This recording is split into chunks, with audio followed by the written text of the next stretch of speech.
I don't know if you've heard, but the 2012 horror film The Devil Inside is not very good.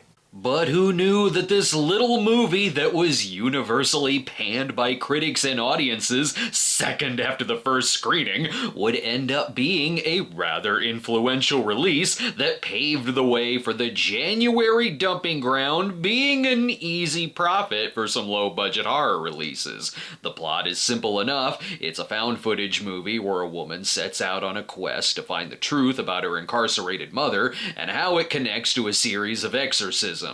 And while it never mentions it, I'm going to assume she brought along INXS as her filming crew. The movie was directed and co-written by William Brent Bell, previously of Stay Alive, and it was hit or miss. He's done stuff I've liked later, like The Boy and Orphan First Kill, but what sold this movie for its opening weekend was that it did have an excellent marketing campaign, with a trailer showcasing a seemingly creepy-ass performance by Susan Crowley, and they even put this eye-catching image on the poster, and if it wasn't that, it was this sinister-looking nun. You'd have to see the movie to find out what this has to do with the story. Spoiler alert, nothing. This instantly became notorious for its non-ending, often called one of the worst endings since Monster A Go-Go, and there were audience reactions that popped up fast.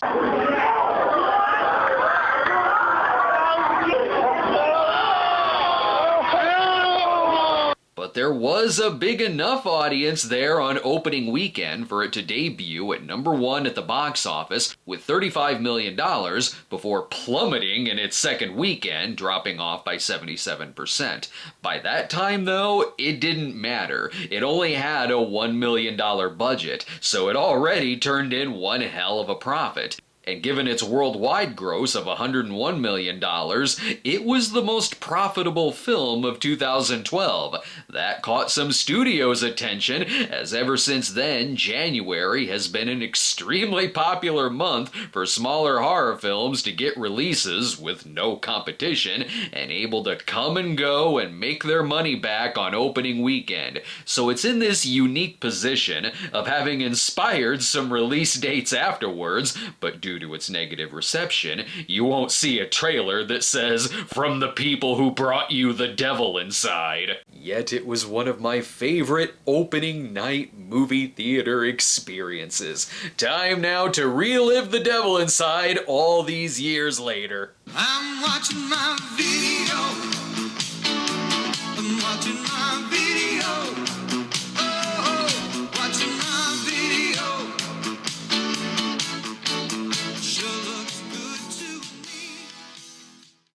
And now the excitement of The Devil Inside can begin.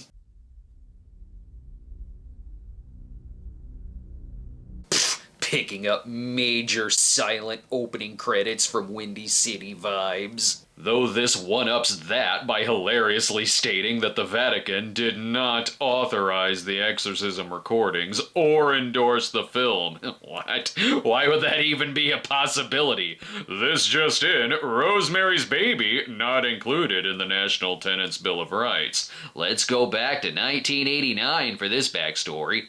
3 people. Ma'am, what's the problem? Are you injured? 3 people. 3 people are dead.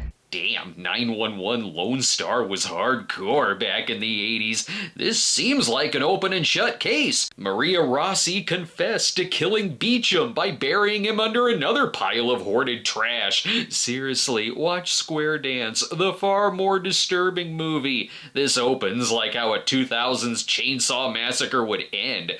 Careful, Leatherface is gonna pop up with another cut to end credits jump scare. On the plus side, the basement is just as dirty as the rest of the house. How do we know this nun just simply didn't die from falling face first into a rat trap? I'm kidding, this place doesn't have any rat traps. The rats also help pay rent. Here's your problem. You attempted an exorcism while she was tied to a chair that was already weakened by termites anyway. As for that jump scare, if it just ended there, that would be a far more satisfying conclusion. I'll give it this. Sometimes when I see news footage in a movie, no matter how high the budget, it still looks like a shoddy public access news channel, whereas this $1 million movie feels like actual news footage from 1989. Remember though, it's a found footage movie, where now we have Isabella doing a documentary on her mother in 2009. She wants to know the lighter side of this terrifying killer. The thing you have to understand about my mother is that she just had a huge heart. Hey, keep it down, sweetie. You're raising my blood pressure. I'm gonna get a heart attack over here. Now sit with mommy. Make sure you give the same dead behind the eyes look mother has. Now where's my pills and vodka? If you're wondering why this is a found footage movie, it was a later decision, as it was originally written with a traditional narrative, but then turning it into a mockumentary-style horror film was the only way the studio would greenlight it. That makes it very easy to quickly get a bunch of experts in here to explain all the exposition on Maria and Isabella in mere 5 minutes. But we're still working with a small budget, so her murder trial footage is literally footage of Eileen Wuornos' trial, which makes me wonder, was this real crime scene footage too? Is Maria Rossi really possessed? But science can't explain everything, such as a person levitating 2 feet off the ground during an exorcism. Well, that's easy. The Craft confirmed levitating is a scientific fact performed at every high school slumber party. But what about her dad? What happened to him? I asked my dad if he thought she was possessed, and he said he didn't know.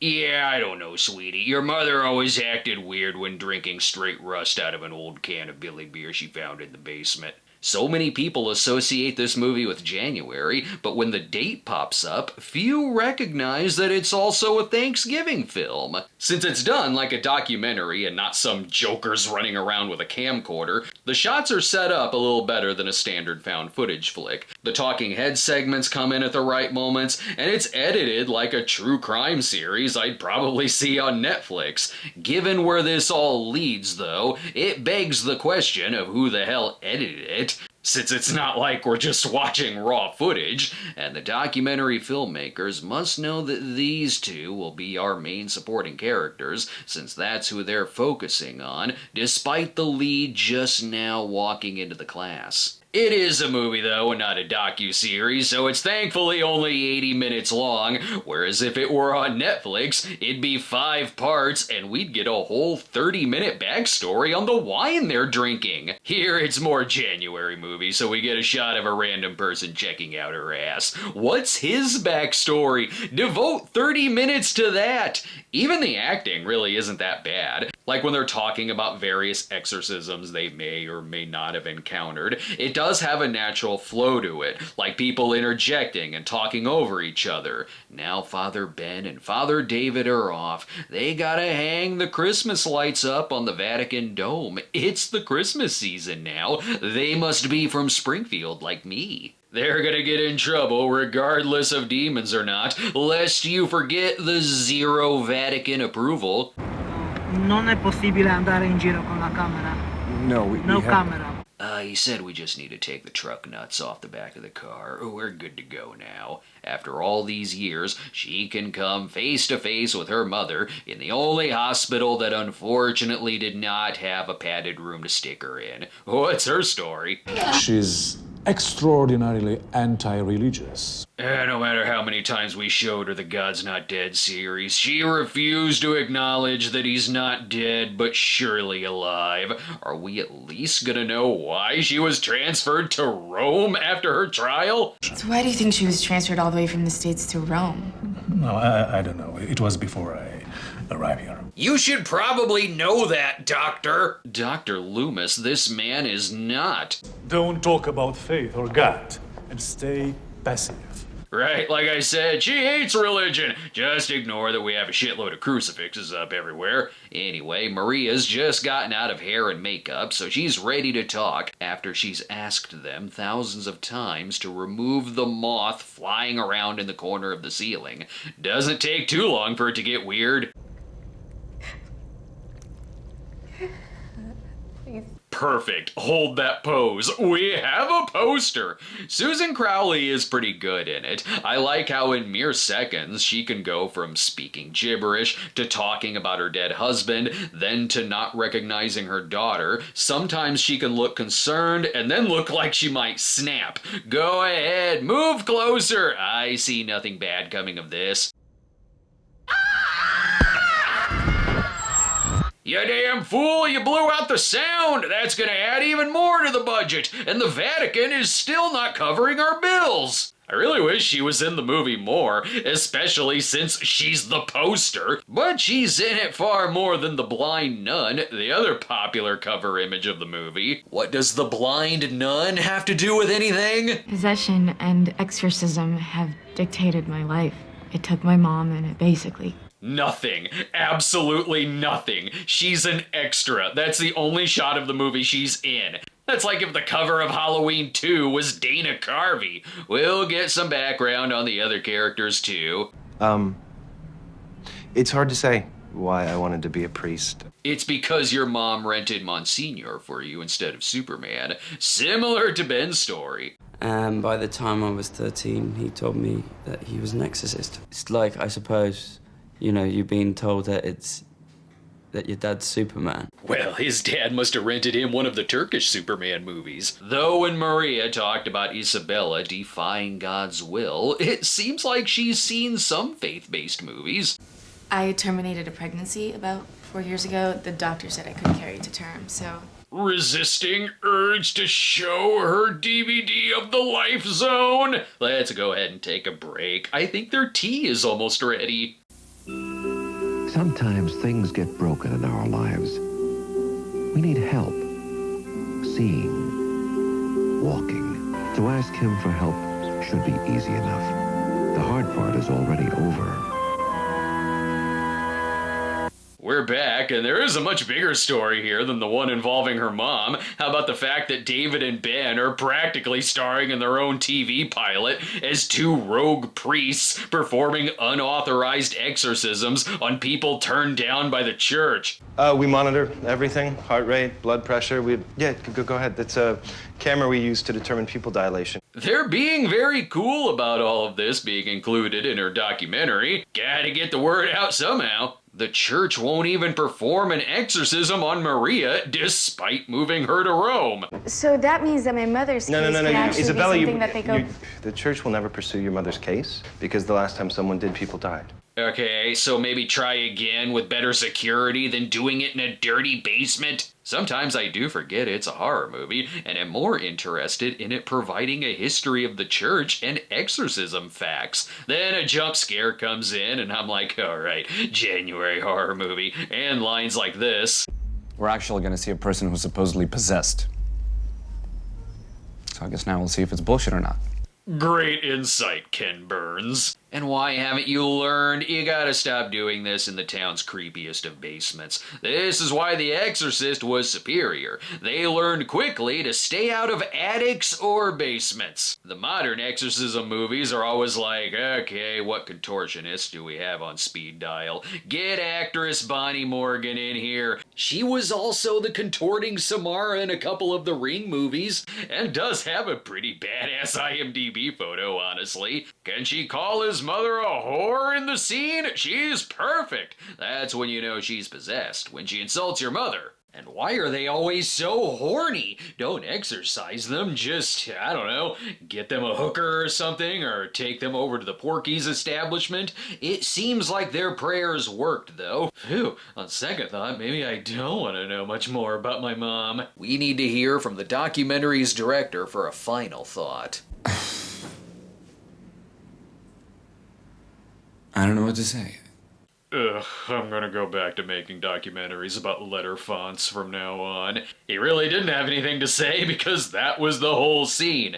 And to make matters worse, the church turned them down to reevaluate her mother. The church isn't helping in any way, shape, or form with this movie. They're not even providing catering. I bet she's on the phone right now getting some pizzas. They could use a little crazy bread right now. The better kind of crazy. They had successful results for that exorcism, though. Why not give it a shot at an unauthorized exorcism on Maria Rossi? Can we get a better talking head segment?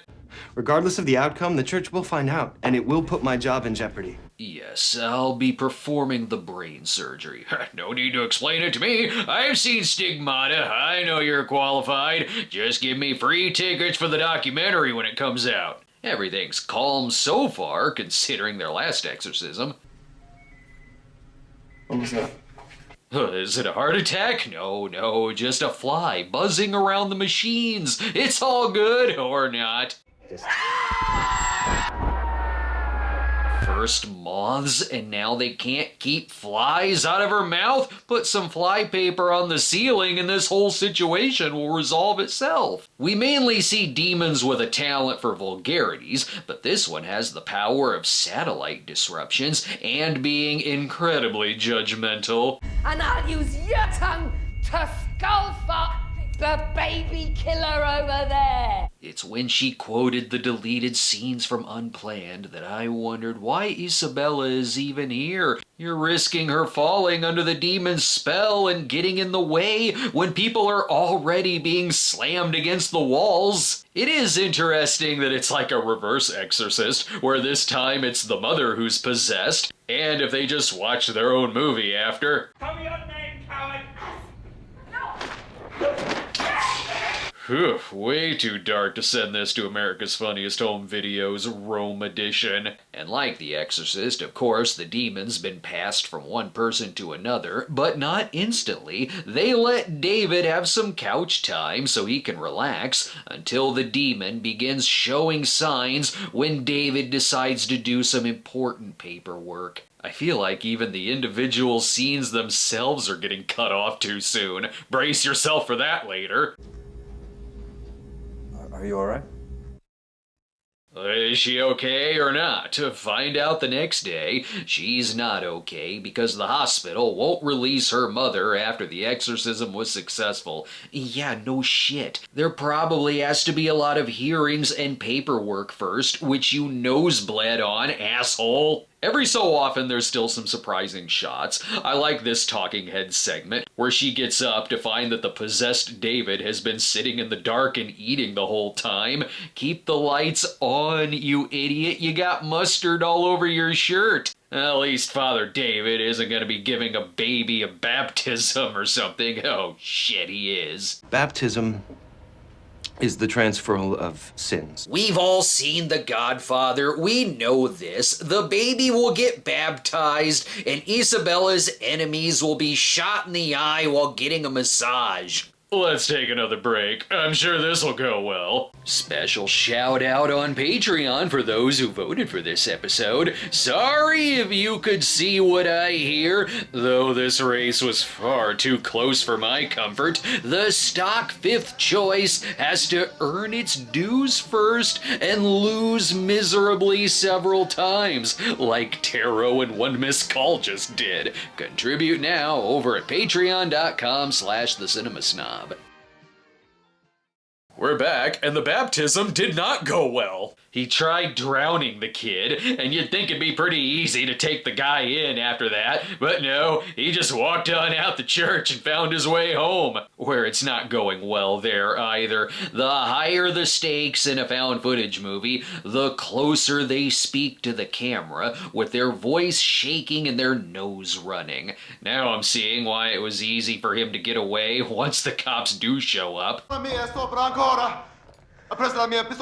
He took your gun. How? Watching this again, I did forget that there are scenes that aren't all bad. Issues aside, there's moments where the acting does elevate it. The scene where David dies and the demon passed to Isabella does work and was a way more intense moment than any of the exorcism scenes. But then I see them in the car and I remember where all of this goes. Nowhere. They take Isabella to the hospital and then want to break her out when she starts killing people. I don't think she should be leaving this hospital, but there does need to be a meeting about better security. She contorts on the floor, and after causing a bloodbath, she's yet another character who could just walk out the door, no questions asked. I remember sitting in the theater thinking, oh shit, they're on their way to something good. Another final confrontation with Maria Rossi, perhaps? Isabella running amok, loose on the streets? Oh, this climax is gonna be top notch, like the last act of Cloverfield, but about a demon. And then the movie literally crashes and burns. Michael!